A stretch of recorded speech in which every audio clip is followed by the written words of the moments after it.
pour vous dire que Siga Mundila tout le monde à la queue le la nana yo me profil la tekana clic là maman La radio qui vous faut.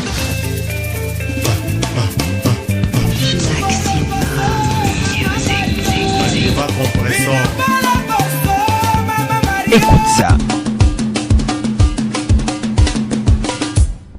C'est sur Arzeki FM. Ali Ipupa. Arzeki FM. French Kiss. La Providence chez vous.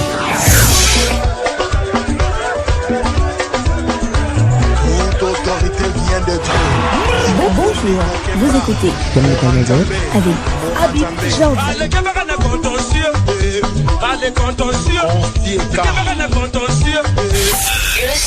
Arzeki FM. Ladies and gentlemen, This is Dominique Almavon. l'émission du bonheur. Comme la belle chose veut la chose, mais il n'entend la donner au moins une fois. Bon, vous savez. On dit que Dieu n'aime pas ça. Vraiment, Dieu n'aime pas ça, mais est-ce que nous tous, nous pouvons respecter les lois que Dieu a prescrites? Il faut vous mettre dans la chambre, dans l'obscurité, fermer la porte. Dieu vous voit. À plus forte raison, dans la chambre où vous avez ouvert la fenêtre. La femme, lorsqu'elle veut, elle devient comme une folle. Hein? Il y a un produit du fou. Elles sont furieuses, quoi. C'est le bâton. Le bâton est le produit du fou ou de la folle. Voilà. Vous savez, lorsque ça arrive comme ça, oui. Ce que vous dites, vous n'avez pas raison. Ce qui se passe là, même si le gars l'explique, elle ne va pas comprendre. Elle ne va pas comprendre. Oui, elle ne va pas sûr? comprendre. Oui, même si le gars s'engage avec sa grande soeur, elle va encore créer des troubles. Bon, c'est la chose qu'elle veut. Tout à l'heure, monsieur Bonic. Il faut que ce monsieur aille voir sa belle-mère et lui dire, ah, dites à ma belle-soeur qu'elle n'est pas sage. Si vous ne voulez pas avoir honte, s'il veut avoir honte, et il goûte une fois, ça, c'est fini. Hein, le miel qui tombe sur la langue, on ne sait jamais de le laver. Il n'a qu'à appeler la petite soeur pour dire, ah, ce que tu es en train de vouloir me proposer là, à tout c'est. Parce que Dieu me regarde et Dieu te voit aussi. Pour ça, il faut que nous cessons ce que nous sommes en train de vouloir faire. Parce que je ne veux pas la honte de votre famille et de ma famille. Vous voyez, je tire d'abord un coup de chapeau à ceux qui ont donné une définition à la femme, hein, en disant que c'est faible, oui. élément mettant le monde en erreur. Ah, ok, d'accord. Voilà. Donc, vous voyez, je tire un coup de chapeau à ces personnes-là. Je ne sais pas si ça existe. La femme est dangereuse. Plus sucré que le sucre, plus doux que le miel. Arzeki FM, la radio qui vous veut du bien. Wallahi. Une émission à plus de 300 km/h, forcément ça décoiffe. Sophie Bidjoli et toute l'équipe de la bonne humeur. Ce matin, sur Arzeki FM, l'instant bonheur avec Habib Jordi sur Dominique Almavon. L'émission de bonheur. Bonjour, vous écoutez Comme le Canada avec Habib Jordi. viens danser la salsa tout l'été. Je t'emmène avec moi, viens danser, enlacé contre moi tout l'été. Laisse le sol. Mesdames, Messieurs, merci de toujours rester fidèles à cette fréquence. Merci aussi à vous de nous retrouver pour cette seconde manche de l'émission à plus de 300 km/h. Patrick Senaou est toujours à la mise en onde devant le microphone. Je suis le curé de la paroisse du bonheur. Appelez-moi Habib Jordi. Alors, pour le compte de cette seconde partie, nous vous proposons deux entretiens. Le premier, c'est celui que nous avons eu avec le président de l'intersyndicale de l'enseignement secondaire, M. Karimou Rachidi. Juste après, nous ferons une analyse de la question de la discipline dans nos collèges et lycées avec l'enseignant du secondaire, Soumola Waidi. Allez, merci de toujours nous rester fidèles. Tous autant que nous sommes, nous avions suivi les résultats des différents examens, notamment ceux du BEPC du baccalauréat. Des résultats qui se sont révélés catastrophiques, en tout cas pour certains, pour une bonne partie de la population. Alors, Monsieur Rachidi, à votre avis, comment est-ce qu'on peut expliquer ces résultats-là? Si on veut faire une analyse scientifique et honnête de la situation. Allez-y, nous on aime les analyses ici.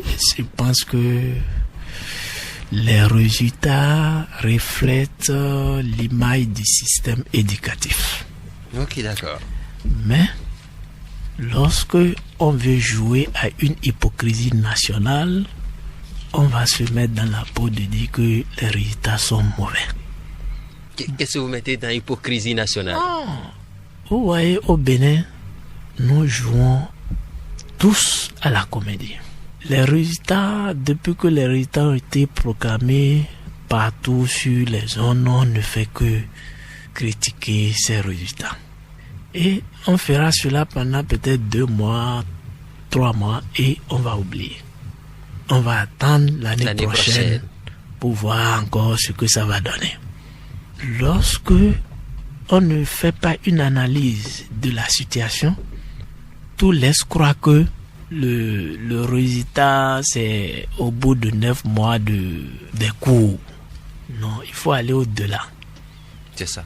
Il faut aller au-delà pour... Le système même est malade. Et, excusez-moi, lorsque vous voulez une école moins chère, ça va donner des résultats moins chers. Oui. Ça va donner des résultats médiocres. Si nous prenons même nos responsables, ceux qui nous dirigent dans nos établissements, il y a des responsables qui ne gèrent pas les établissements. C'est les établissements qui les gèrent. Parce qu'ils n'ont pas la qualité ou la capacité de gérer les gens qui animent cet établissement. Donc ils n'ont pas les compétences requises. Oui. Outre que ça, c'est que aujourd'hui, excusez-moi, les gens ont transformé nos établissements en centres commerciaux où on vient faire des affaires. Le travail n'est plus suivi. Et c'est le clientélisme partout. Si nous avons un tel système, on ne peut pas avoir des résultats extraordinaires. Vous avez dit tellement beaucoup de choses et que nous on veut comprendre. Hein? Et on espère quand même qu'en très peu de temps on va comprendre beaucoup de choses. Le système est malade. Oui. Et vous avez cité un certain nombre de dysfonctionnements. Oui. Lorsque vous me parlez de compétences de ceux qui dirigent les établissements, vous faites quoi par rapport à ça? Lorsque on nomme des gens qui ne sont pas compétents, ou bien en tant que syndicalistes, ou bien les syndicats n'ont pas droit d'agir dans ce sens-là. Parce que très souvent, ce que la population en image, c'est que les syndicalistes montent au créneau pour réclamer une augmentation de salaire. Oui, chaque fois, c'est de l'argent. Bon, peut-être, oui, c'est bien. On ne peut pas empêcher les gens d'avoir leur point de vue sur la question. Notre système éducatif est politisé. On nomme des gens de directeurs, censeurs, sans que même la direction départementale ne soit informée. Ah bon, les nominations viennent d'où alors? Ah, très bien. Ça nous tombe dessus. Or, le système éducatif est de telle sorte que si les acteurs se sentent frustrés par rapport à celui qui les gère, ça va jouer sur... Le rendement n'est plus bon. Voilà. Je vous donne un exemple. Il y a des gens qui me disent, quand ils vont au cours, le simple fait de rencontrer le telle ou telle autorité, ça les désarme. Imaginez ce que ceux-là font dans les classes. Et tout le monde, je ne sais pas si c'est une sorte de décentralisation que nous observons au niveau du système éducatif. Parce que aujourd'hui, et c'est général pour tout le pays, lorsque un homme du Nord ne peut pas être directeur départemental au Sud, ou un homme du Sud ne peut pas être directeur départemental au Nord, il y a problème. Parce que là, effectivement, il y a quelque chose que nous enseignons aux enfants, mais qu'on ne respecte pas l'unité nationale. Voilà. Il y a problème. Et lorsque l'enseignant du Nord ne se sent pas à l'aise pour travailler au Sud, et vice-versa, il y a problème. Et voilà les mots qui nous minent. Et chaque Maintenant, nous les acteurs même, c'est nous qui encourageons cela. Lorsque je suis là et je suis pressé d'être nommé, il faut dire, nous sommes pressés. Je vois mon cousin ou mon parent qui est député, qui est influent, j'ai dit, bon, je veux tel poste. On me met là. C'est pas pour le travail. La plupart ne viennent pas là pour travailler. Ils viennent pour quoi alors? Les gens viennent soit pour se reposer, soit pour chercher de l'argent. Oui. Et justement, vous avez parlé de centre commercial. Oui. Dites-nous un peu comment ça se passe. Voilà. Le business dans nos écoles. Je ne vous apprends rien que au début de chaque année, il y a une pratique qui s'observe dans nos établissements. Les inscriptions, au niveau des inscriptions. Ce qui se passe à ce niveau, c'est pas bon. On recrute n'importe qui. Et au nom de l'argent, les enfants qui ne passent pas. Effectivement, il y a des auditeurs qui ont déploré cela sur nos antennes. Aujourd'hui, on parle de cas. Aujourd'hui, là, il n'y a plus de redoublement pour les enfants. L'enfant double une classe. Il double par exemple la quatrième. S'il avait fait Titirou, il vient s'inscrire à Ibn Maga avec des bulletins falsifiés. Il s'inscrit en troisième. Et l'année finie, il double la troisième. Il retourne peut-être à Titirou, il fait la seconde. Et ainsi de suite. Finalement, en terminale, il cherche le BPC et le baccalauréat. Et quand les résultats sont mauvais, on commence pas à crier, les enseignants, les ceci. Non. Mais ça, c'est vrai, hein? Les populations le disent. Les enseignants ne foutent rien de bon avec nos enfants. C'est ce qu'on dit souvent. C'est normal. Même on dit, les parents démissionnés, les parents ceci. Moi, je pense que c'est une fausse histoire. Vous et nous là, vous et moi là, quand nous étions élèves, combien de parents nous suivaient? Ça c'est vrai, hein? Combien de parents nous suivaient? Pourtant, nous sommes ce que nous sommes. Est-ce qu'aujourd'hui, il y a un idéal que les enfants poursuivent? Non, il n'y a plus de référence. La seule référence aujourd'hui, c'est l'argent. Ah oui, l'argent et peut-être la femme également. Parce que moi, je ne peux pas comprendre que les gens qui n'ont pas été à l'école, et bon, parce que tout le monde n'est pas obligé de passer par l'école pour réussir. Oui, ça c'est vrai. Lorsque ceux-là ont réussi, il faut qu'ils restent dans leur coin et qu'ils laissent l'école tranquille. Mais quand ceux-là s'immiscent dans l'école et qu'ils deviennent le tout-puissant, ça donne une mauvaise leçon à l'apprenant. Parce que l'apprenant ne va pas tarder à vous dire que non, celui-là n'a pas été à l'école et pourtant il est ce qu'il est. Et quand il vient devant vous, tout le monde... C'est le respect total, quoi. C'est le respect total.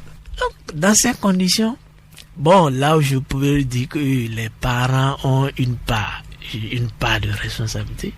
Parce que, si toi, par coup, que les gens m'excusent, on a fait un constat. Il y a une catégorie de parents et il y a 2 périodes ils savent qu'ils ont des enfants à l'école. Ah bon? Oui. La première période, c'est à la rentrée. C'est à la rentrée, ils vont chercher à savoir est-ce que l'enfant passe ou pas. C'est en ce temps, ils courent pour chercher les bulletins pour savoir quel est le résultat de l'enfant. Bon, si l'enfant ne passe pas, ils vont se plier à 4. Aujourd'hui, c'est les enfants même qui dictent les établissements où ils doivent aller et les classes qu'ils doivent faire. Le parent se plie à 4, il satisfait à ce désir de l'enfant et c'est fini. Il attend peut-être à la fin, si l'enfant doit aller à l'examen, à l'approche de l'examen, c'est en ce temps il va commencer par courir, mon enfant va à l'examen, tout ça là. Ça ne peut pas donner un bon résultat. Et nous sommes dans un milieu où les gens n'investissent pas dans l'éducation de leurs enfants. Et si vous faites des enquêtes au-delà de l'enseignement secondaire, si vous allez même au niveau de l'université de Paracoula. Si vous prenez l'école de médecine, agro, tout ça là, excusez-moi, si on fait le point, c'est les enfants majoritairement du Sud qui sont là. Excusez-moi, je ne vais pas aborder. Ça, c'est des constats. C'est des réalités du terrain. On en disconvient. Est-ce que nos parents du Nord ne s'intéressent pas à l'éducation? La majorité, je dis, ne s'intéresse pas à l'éducation de leurs enfants. On va prendre rapidement ce premier auditeur. Bonjour. Bonjour, monsieur le journaliste. Oui, bonjour. On vous appelle comment? Je suis Valentin Akabo. Monsieur Valentin Akabo, allez-y. Oui, je serai un peu plus incisif que votre auditeur en disant que d'abord, même les 34, et quelques pourcents dont parle le directeur ne reflètent pas la réalité.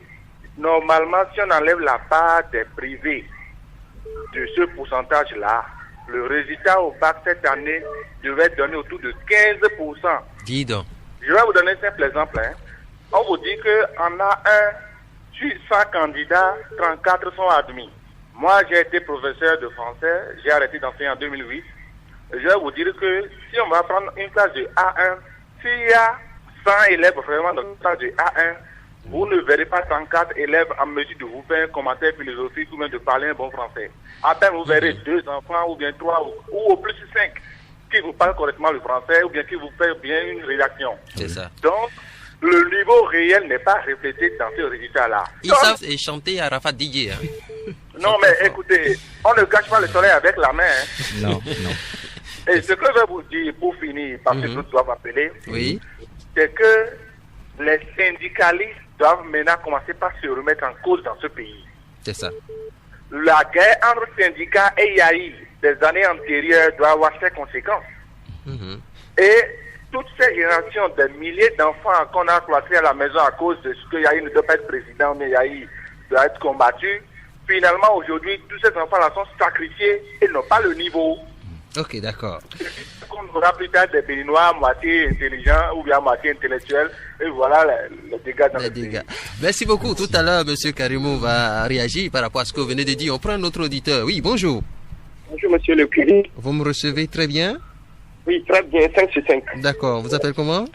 Moi, c'est Alpha Samad depuis le quartier Madina. Allez, on vous écoute, monsieur Alpha Samad. Merci, monsieur le journaliste. Vous m'avez trompé. Je n'ai pas reconnu votre voix. Non, c'est le changement maintenant. D'accord, je vous remercie. Hier, de ce que vous venez de dire. Oui. Moi, je vais au cours primaire maintenant pour certains renseignements. Bon, il faut m'excuser de ma part que je n'ai pas tellement étudié. Il n'y a pas de problème. Nous, on vous comprend déjà. D'accord, merci. Et au cours primaire, là, j'ai constaté quelque chose qui est amer pour moi, pour nous qui n'avons pas bien étudié. Ben, au niveau de leur, comment dit-on, pardonnez, rappelez-moi où ils écrivent les notes là. Bulletins. Les bulletins, merci. De notes. Au niveau des bulletins là, j'ai constaté quelque part ils vont dire oui, quelque part ils vont dire non. Mais moi qui avais connu les rangs que mon enfant occupait, si c'est le premier, si c'est le deuxième, si c'est le 31e, ce n'est plus comme ça dans des bulletins, monsieur. Ça, c'est vrai. Ça, c'est vrai. Ce n'est pas du tout bien. Alors, avec ça, là, ça pouvait plus nous pousser à assommer tellement les enfants qui ne veulent pas tellement étudier. Moi, si mon gouvernement pouvait ramener ça, là, ils n'ont qu'à nous donner les rangs que nos enfants ont occupés. J'espère que ça fera plaisir à la population. On vous a compris. Merci beaucoup. De nous voir ce cas. Bonne journée à vous. Merci beaucoup. On va voir s'il y a un autre auditeur au bout de la ligne. Il n'y en a plus. Et là, on va vous retourner la parole, monsieur Karimou Rachid, en attendant que d'autres peut-être n'interviennent. Alors, il y a quelqu'un qui a dit tout à l'heure, et ça c'est monsieur Valentin Akakpo, qui disait, bon, vous permettez, on va prendre rapidement cet auditeur-là. Oui, bonjour. Bonjour. Et éloignez-vous du poste récepteur. Oui, c'est fait. Ok, d'accord. Allez-y. On vous appelle comment? Mohamed Boro, depuis Bangar Rossois. Allez-y, mon cher ami Mohamed Boro. Oui. Franchement, et comme vous l'avez dit, M. Alpha Samad, à l'heure où nous parlons là, les enfants n'apprennent plus les leçons. Avant, de CP d'abord, on t'apprend déjà à apprendre des leçons. Oui. Et vous savez que quand tu reviens à la maison, tu montres le cahier à papa, tu dis, papa, il y a une leçon sûre. Maintenant, il n'y a plus de leçon sûre, il n'y a plus de leçon non sûre. Oui. Les choses disparaissent de jour en jour. Donc, les éducateurs, même là, ils n'ont qu'à essayer de revoir les emplois du temps. Parce qu'avant, quand moi j'étais au CE, je dois apprendre d'abord mon Ezadi, tous mes leçons, avant d'aller en classe. Maintenant, c'est qu'au bout du cahier, là, on m'écrit le leçon sur. Ça, là, ça fait ma fierté. C'est vrai. Donc, je suis content d'apprendre encore plus. C'est vrai. Maintenant, il y a des choses disparaissent de jour en jour. Que se passe-t-elle? D'accord. C'est une chose qui se passe. Voilà. À tout à l'heure, mon cher ami. Oui, Auditorali, bonjour. Oui, bonjour, monsieur le journaliste. Monsieur Karim Outarou, oui, on vous écoute, monsieur Karim Outarou. Oui, j'aimerais demander le spécialiste ou bien votre officier. Oui. Quelle est la différence entre les parents de 1980 et les parents d'aujourd'hui? Et pourquoi, au fait, lorsque les gens viennent commencer par critiquer l'échec massif des élèves, on commence par l'absence de suivi des parents et on oublie le gouvernement qui nomme ou bien qui sont des gens, des professeurs qui n'ont même pas l'âge de raison pour pouvoir enseigner les enfants. Parce qu'aujourd'hui, on a c'est lourd, hein? Oui, parce qu'on a remarqué que mes stagiaires vont vous dire que le clash est lourd. Vous savez, aujourd'hui, nous voyons que c'est à partir de 3 ans, on commence le CI. Et avec 18 ans, on a déjà bac quelque chose. Avec 20 ans, déjà, on commence par enseigner. Et c'est difficilement, on arrive à raisonner correctement parce qu'on confond la jeunesse avec la classe. Et ça entraîne d'impacter négativement sur l'éducation. Alors qu'on fait des forums, on ne pense pas sur ça. Et on devait au moins donner l'âge pour commencer par enseigner. Parce qu'avant, si tu vois les maîtres et les professeurs, c'est des grands, hein, et si toi-même tu les vois, en même temps tu as peur. Toi, tu es enfant là, tu as peur. Et si tu dis que celui-là, il a déjà vécu beaucoup de choses avant moi. Il faut que moi-même je le rattrape. Monsieur Karimou. Les élèves sont de même âge. Ça ne va pas avancer. Monsieur Karimou. La politique n'a qu'à se débarrasser totalement de l'éducation. Merci beaucoup, merci quand même. Je voudrais bien lui dire qu'il y a un adage qui dit aux âmes bien nées, la valeur n'attend pour le nombre des années. Voilà. Oui, bonjour, Ditorali. Oui, bonjour, on vous reçoit faiblement, hein? On m'appelle Kouchouro André de Tikiro. On a de la peine à vous entendre. Allô? Oui. Oui, je crois que c'est mieux maintenant, oui. On vous écoute. On m'appelle Kouchouro André de Tikiro. D'accord, allez-y, monsieur Kouchouro André. Oui, je me remercie votre invité là. Mais il y a quelque chose qui me cœur. Chaque fois qu'on dit que les parents d'élèves ont démissionné là, moi ça me cœur. C'est ça. Oui, j'ai été aussi élève pour l'ancien programme là.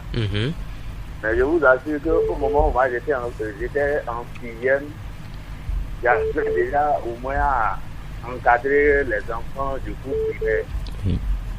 Maintenant, aujourd'hui, mes propres enfants que j'ai, je n'arrive même pas à encadrer un enfant du CE1. Donc, si les syndicalistes veulent s'associer, faire une sensibilisation avec les parents d'élèves pour qu'on rejette ce nouveau programme-là en bloc, je pense que les choses vont changer dans notre pays. Mais si j'avais ce nouveau programme, ce programme-là, programme de quoi on l'appelle là, vraiment, nous allons toujours on développe des compétences au niveau de vos enfants. Allô? On développe des compétences au niveau de vos enfants. Hein? On ne développe pas des compétences au niveau de nos enfants. Peut-être que ils ont des compétences que vous ne savez pas. Ah bon? On ne sait jamais. Je ne pense pas. Avant, les gens qui ont eu le CEP ont enseigné, et quand tu les vois parler aujourd'hui, s'exprimer aujourd'hui, c'est pas ceux qui ont déjà ça c'est vrai. À l'université. Ça c'est vrai. Hein? Mais pourquoi on ne peut pas revenir à l'ancien programme pour que nous ayons la paix? D'accord. On prend le dernier de ce lot-là avant de retrouver M. Carré. Oui, bonjour. Allô? Oui, allô, vous êtes déjà en direct. On vous appelle comment? Oui, on vous appelle comment? Vous voyez maintenant, pour l'éducation là. On vous appelle comment? Voilà. Gossou Richard. Ok, d'accord, monsieur Gossou, allez-y. Pour l'éducation, c'est nos gouvernants. C'est nos gouvernants qui en donnent tout. C'est ça. À l'école, vous et moi, quand tu es en retard d'abord à l'école, pour voir le comportement que tu as, toi l'élève. Maintenant, les élèves ne respectent plus les enseignants. Tu tapes un enfant, dis que l'enfant a un droit. L'enfant a un droit. Où allons-nous avec tout cela? Ça ne peut pas aller. C'est ça. Ok, merci beaucoup. Merci bien, merci. Le tout dernier, bonjour. Oui, bonjour, c'est Bonigouda depuis le quartier Gano. Allez-y, rapidement, monsieur Bonigouda. Je suis triste et dépassé, mais je remercie votre invité qui est en train de dire la vérité. Et je ne cesserai de le dire. Vous savez, il y a 3 points dans ce sujet. D'abord, les apprenants qui aujourd'hui ne se donnent plus au cahier, mais uniquement au film que nous voyons chaque jour. Et en dehors de ça, nous les parents, vous voyez aujourd'hui, quand ton enfant revient à la maison, on oublie, c'est uniquement lui donner l'argent le lendemain pour aller à l'école. Donc nous devons changer nos mentalités et nous ne devons pas avoir peur de nos enfants. Et de deux, si vous voyez, avant une leçon non suivie, vous recopiez la même leçon plusieurs fois, vous êtes obligé de mémoriser la leçon. Mais aujourd'hui, on dit démocratie, le désordre ou café. Vous ne devez pas toucher un enfant. Vous touchez un enfant, immédiatement, vous avez une convocation devant lui. Comment maintenant l'éducateur peut frapper un enfant à l'école? Donc voilà, et au niveau de nos autorités aussi, les syndicats devraient quand même à tout moment s'entendre. On est en vacances. Au lieu de s'attendre, maintenant, ils ne vont jamais s'entendre. C'est à la rentrée quand tu vas entendre mouvement, syndicat, gouvernement. Si vous les comptez, combien ont les enfants ici au Bénin? Les enfants sont au Canada, en Amérique. C'est l'enfant des pauvres qui doit s'ouvrir dans le pays. Nous devons avoir une émission toute une journée sur l'éducation afin de croire que ça serait la meilleure solution pour que chacun puisse se vider correctement. D'accord. Merci beaucoup. Et on va permettre quand même à monsieur Karimou Rachidi, président donc de l'intersyndicat de l'enseignement du secondaire, de se prononcer par rapport à tout ce qui a été dit. C'est vrai, il y a eu beaucoup d'interventions. Je vous remercie. Je remercie le premier auditeur qui a parlé des résultats du bac. Je pense pour l'instant, jusqu'à preuve de contraire, l'examen qui est encore plus crédible au Bénin, c'est le bac. Il faut qu'on ait le courage de le dire. Tel que la proclamation s'organise, ça montre une certaine transparence. Vous savez, il y a une commission pour la délibération où on implique les enseignants de chaque discipline. Et je ne peux pas dire que c'est une recorrection des copies, puisque les résultats sont là et vous vérifiez si les nôtres qui sont sur la copie correspondent à ce qui est là. Et s'il y a une partie qui a été mal corrigée, vous reprenez ainsi de suite.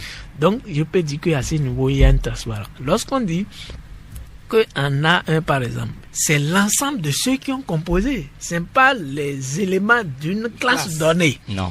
C'est l'ensemble des candidats. Voilà. Si on a 1000 candidats, ça veut dire que de ces 1000-là, si on prend 100, il y a eu 34 qui s'en sont d'après le dépouillement. Donc, je peux dire qu'à ce niveau, bon, et il y a un auditeur qui a demandé est-ce qu'il y a une différence entre les parents de les parents d'aujourd'hui. Oui, il y a une différence, il y a une nette amélioration. Parce que les parents d'hier essayaient d'inculquer des valeurs aux enfants. Ils n'étaient pas esclaves de l'argent. Aujourd'hui, les parents qui déjà à 6 heures... Mais la vie devient de plus en plus chère. Non, mon frère. Écoutez, Dieu nous a tellement facilité les choses que c'est lorsque nous-mêmes nous compliquons les choses que on voit que la vie devient chère. Lorsque vous vivez en fonction de vos moyens, je pense que vous n'allez pas vous plaindre éternellement. Non, ça c'est vrai aussi. Bon, je ne suis pas... Vous savez, nous avons des besoins. Je ne suis pas un prêtre, tout ça. Rêve. Mais lorsque vous respectez tout ce que Dieu vous a prescrit, c'est que on se trompe. Ce que l'individu va manger, ce dont il a besoin sur cette terre, c'est déjà défini avant son arrivée. C'est ça. Donc le reste là, c'est le matu vu. Et l'auditeur l'a dit tout à l'heure. Les parents, leur préoccupation, c'est de mettre l'enfant à l'école, c'est d'assurer son petit déjeuner, c'est fini. Il y a même d'autres qui font l'effort, lorsqu'ils prennent des répétiteurs, c'est que c'est le répétiteur qui doit faire tout. Non! C'est en ce thème-là qu'on parle des démissions. Il y a des parents qui n'ont pas acheté de portable à leurs enfants. Et les enfants, ils voient les enfants avec des portables de classe. Qui sont sur WhatsApp. Et ça ne les interpelle pas. Facebook. Ça ne les interpelle pas. Vous n'avez pas acheté de moto à votre enfant et vous le voyez aller à l'école à moto, ça ne vous dit rien. Dans ces cas-là, on parle de démission. L'enfant peut jobber. Non, même ça veut dire que l'enfant est livré, il est abandonné à son propre sort. Dans ces conditions, nous allons parler de démission. Bon, il y a quelqu'un qui a dit que les enfants ne respectent plus les enseignants, tout ça là. Moi, je pense que c'est normal. Ça ne devait pas nous surprendre. Pourquoi? Lorsque les parents même se transforment en inspecteurs qui vont visiter les enseignants dans les situations de classe pour savoir ceux qui sont en grève ou pas, ça va donner quelle image à l'apprenant? C'est le résultat de tous ces éléments-là qui nous a amenés à ce que nous critiquons aujourd'hui. L'avant-dernier auditeur qui a dit il y a quelqu'un qui a parlé par exemple de l'âge des enseignants. Bon, là, moi, je lui donne quand même un peu raison. Non, il faut voir aussi l'âge des apprenants. C'est un problème d'âge. Parce que, avant là, pour commencer, il faut avoir un âge donné. Moi, j'avais 7 ans en son temps. Bon, il y a d'autres. Je crois qu'officiellement, c'est 6 ans. Maintenant, officiellement, c'est 6 ans. Les tests n'ont pas changé. Mais c'est la pratique qui amène qu'on voit les... Mais là, déjà, on peut dire que c'est l'État qui ne joue pas son rôle parce qu'il faut taper du poing sur la table pour dire non, ne mettez plus les enfants à l'école à 3 ans. Bon, quelque part, l'État a démissionné. Il faut dire que aujourd'hui, c'est ce que j'ai dit. Lorsque vous décrétez la gratuité et que les mesures d'accompagnement n'ont pas suivi, on va contrôler quoi? Donc on pourrait dire que c'est de la base que la plante est pourrie. Moi, je ne jette, mais je dis que tout le système là, c'est à revoir. Et il faut qu'on ait des gens courageux pour faire des réformes. Le système là est malade. Et l'auditeur qui dit que les autorités n'ont pas les enfants dans le système, ils ont raison. Il a parfaitement raison. Là où ils envoient les enfants là, si les autorités de là-bas avaient fait du système, de leur système, ce que eux ils ont fait de notre système, est-ce qu'ils allaient envoyer les enfants là-bas? Point d'interrogation. Donc, il y a tellement de problèmes, ça fait que... Mais la seule arme dont dispose la population, en fait, c'est au niveau du choix des autorités à des moments donnés. Je veux parler des élections, par exemple, pour dire, nous voulons ci, nous voulons ça, nous exigeons ci, nous exigeons ça. Mais parfois, même la population se laisse embobiner par de l'argent. Et puis bon, c'est les mêmes têtes qu'on retrouve et ça reproduit toujours les mêmes effets. C'est normal que ça soit ainsi parce que le système qui est mis en place ne veut pas que les gens comprennent. Le système veut que les enfants... C'est pour ça que les enfants, si les parents n'ont pas eu la chance d'aller à l'école, ils ont envoyé les enfants à l'école et voilà ce que l'école fait de les enfants. Ceux-là ne vont jamais comprendre que le système-là nous amène dans le trou. Et le politique, lui, l'exploite toujours ce qu'il peut exploiter pour parvenir à sa fin. Vous voyez, aujourd'hui, on critique les résultats. Demain, il suffit que les autorités politiques amènent de l'argent ou des sacs de riz, de maïs à ces mêmes populations pour dire bon... Pour les calmer. Pour les calmer. Bon, même ces résultats-là, même si on ne fait même pas cela, dans 3 mois, on va oublier ces résultats. Il fait face à autre chose. On fait face à autre chose. C'est comme ça le Bénin fonctionne. On oublie les performances scolaires des enfants devant des sacs de riz, devant des sacs de maïs. Sinon, si le jour la population va comprendre, il aura une révolution qui ne dira pas son nom. Alors, quelqu'un a parlé du programme d'études même, parce que effectivement Alpha Samad l'a dit, il y a des bulletins qu'on n'arrive même plus à lire, alors qu'avant nous on a eu des bulletins où les parents pouvaient savoir que tu as eu en étude de test telle moyenne, en calcul telle autre, et on fait la moyenne arithmétique, on sait déjà ce que tu as et quel rang tu occupes dans la classe. Je suis un effectif de tel. Bon, maintenant on nous donne des carnets surchargés. Je pourrais dire que tout est codé maintenant, tout est codé. Avec même des icônes à l'appui. Des codes, je vais dire. Mais vous voulez quoi? C'est le progrès. Vous voyez, et moi, je ne suis pas bien placé pour ficeler le programme. Si on prend le programme dans son ensemble, je peux dire que le programme n'a rien de mauvais. Mais qu'est-ce qui est le réel problème? Que c'est l'application ou l'exécution. Parce que, bon, vous voyez, aujourd'hui, le monde évolue. Vous voyez, tel que la science a évolué, on ne peut pas rester dans un programme figé. Oui. Mais est-ce qu'on était prêt pour entrer dans ce programme? C'est là la question. Et je dirais par rapport à ce programme, avant, vous voyez, quelqu'un avait dit que... C'est sûr que si en son temps, peut-être, les bailleurs aussi avaient dénoncé une corruption ou bien détournement qu'on faisait des audits, on allait constater beaucoup de milliards détournés aussi. Je viendrai. Vous voyez, le mal du Béninois, il y avait un notaire français qui disait que le Bénin est le quartier latin de l'Afrique. Mais la phrase ne s'arrêtait pas là. Il a continué en disant le Bénin est le quartier latin de l'Afrique, mais le caractère mesquin de ces cadres fera la chute de ce pays. Et apparemment, c'est ce qui se dessine. Et c'est ce qui se passe. Les gens ont pris la première portion. Donc, les gens exploitent aisément parce que justement, ils sont mesquins. Voilà. Et c'est tout ce que nous vivons aujourd'hui. Excusez-moi, c'est nos cadres. Le programme, bon, c'est vrai, au début, il y avait de l'argent, les gens se sont jetés pieds joints. Oui. Non, aujourd'hui, bon, on devait se voir. Bon, c'est vrai, il y a des forums où chaque année, on corrige les imperfections au niveau du programme. Et on ne fait que corriger, les populations déplorent ça aussi. Bon, ben, tout le temps, correction, on dirait que les gens ne savent même pas sur quelle musique ils sont en train de danser. C'est progressivement que nous allons venir en arriver à un programme acceptable par tout le monde. Et d'ici à là, pour le moment, on peut dispenser le parent qui n'arrive pas à suivre son enfant. Non, puisque le programme investit, ça nécessite des investissements.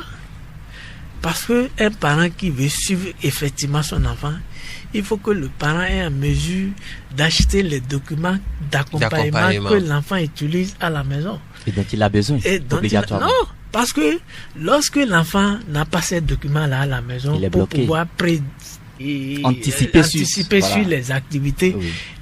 Là, l'enfant sera surpris à la maison, à l'école, qu'on lui présente une situation, donc, et les parents, puisque l'enfant n'a pas le document à la maison, les parents aussi ne peuvent pas comprendre comment ça évolue.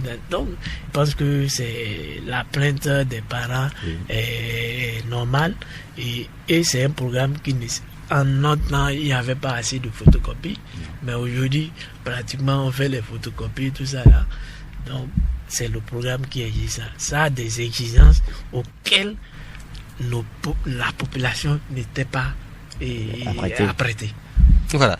Alors, il faut dire que nous sommes vraiment poursuivis par le temps. Hein. Qu'est-ce qu'il y a lieu de faire maintenant? Ce qu'il y a lieu de faire, je dis, et premièrement, il faut éviter de créer des situations de frustration dans nos centres d'école, dans nos centres d'établissement, dans nos établissements. Lorsque vous nommez quelqu'un qui n'est pas à la hauteur, ça ne peut pas.